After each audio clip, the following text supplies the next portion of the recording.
لو عايزة تقربي من طفلك اقعدي جنبه على الأرض.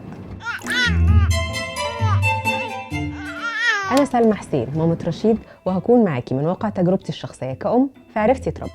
طفلك عمره من سنة ل3 سنين ومش بتعرفي تتواصلي معاه، أو حاسة إن هو مش بينتبه ليكي أو مش عارفة تلعبي معاه، الحل إنك تعملي زي كده وتقعدي جنبه على الأرض. صدقيني بتفرق، والطفل بيحس باهتمامك وإنك في نفس المستوى اللي هو بيشوف منه العالم.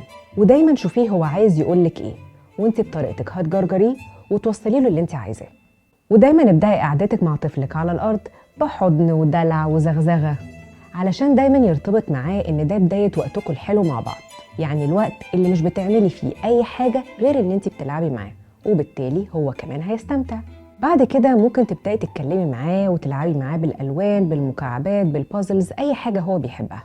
بس دايما في الأول العبيها انتي واعملي عرض مبسط للعبة علشان يقلدك. شاركيني في الكومنتس وقوليلي ازاي عرفتي تقربي من طفلك.